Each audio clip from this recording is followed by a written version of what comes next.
The Gaylord, Michigan SDA Church is a small congregation in a small but growing community. The building that is now in use has been in service since 1947.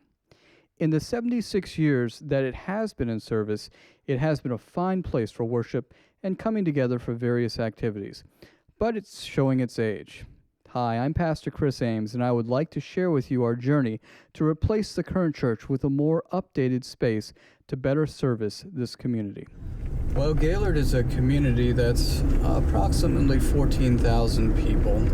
It swells in the summer, as you can imagine. We have a lot of folks come and visit, vacation up here, so it can tend to be a transient area where folks are in and out. During winter, she gets a little slim, although COVID did change that somewhat, where a lot of folks have moved in. The Americans with Disabilities Act has been in place for almost 40 years, and I'm afraid our building does not meet the requirements. Access to one part or the other part, the new or the old, has to be done separately from the outside. Although there is no steps to enter the front of the building, the slope of the approach exceeds the minimal slope required for wheelchair access. The connection of the two buildings cannot be had by a handicapped person, and 3 of the 5 restrooms we have don't meet requirements either.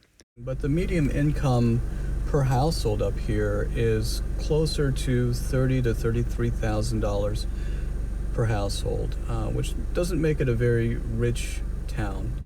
A church cannot grow without children, and we do not have adequate space for children. We do not have a mother's room where they can watch and be part of the service, see what's going on with the service, and be able to console their child. That we do not have really adequate space in our lower level, which is it's a basement, for children's Sabbath school rooms. We have 2 small rooms with inadequate storage spaces. We are a family, and we love our children, and we need a place for our children, our grandchildren. Families coming together for particular holidays. We need a comfortable place to come in as a unit. We do not have this. And the scripture says, train up your child in the way he should go, and when he is old, he will not depart from us. Right now we're passing Myers and the west side of town and heading towards the new church sites. The history of how we came up with this site is that in 2018, we decided that our facilities were inadequate, and we began a search all around town, looking at land, looking at constructed areas that could be repurposed for church, and nothing was really fitting the bill. Thankfully, we have a member who owns some land out this way, and she was trying to sell the land at the time we were looking. She willingly donated what we could use on the west side of Gaylord to construct a church. Unfortunately, over time, the exits from the children's Sabbath school room to the outside for safety don't meet any requirements for construction today. The narthex itself, or foyer, is inadequate.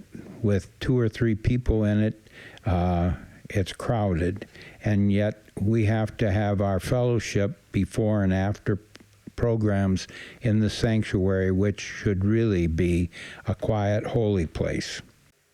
Our little church needs space, and a lot of space, for children, to make children feel comfortable here. Playgrounds for children, a welcoming place for children to have summer camp with us, invite the community to know that we have these facilities for little summer camps for children. We need parking space. Our expansion in 2014 consumed every square foot of buildable space on the lot. No other area exists for possible expansion. Downstairs, there really is no adequate Sabbath school except for the multipurpose room. And I have seen families come and go downstairs, and they see that there's no room for their younger children. The other thing that concerns me in having it in the basement is we have little basement windows. And when you're if you had to exit, it'd be very difficult to exit out of those windows, so it really isn't even safe, though God has protected us so far.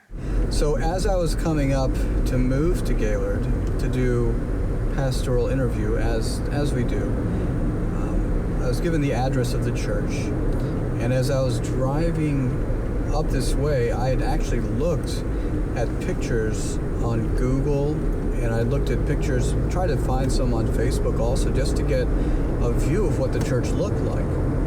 Lo and behold, as I was bringing my family up this way, we drove down Otsego trying to find the location of this church, and it was so hidden that I actually drove by it 3 times.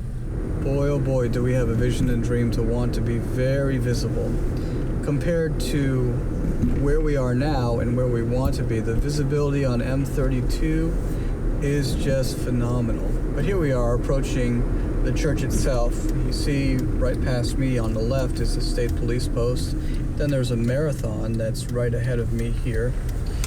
But we turn left on 5th Street, and then the church is right here. But it blends right into the neighborhood, unfortunately, and it's just not as clear as it possibly could be.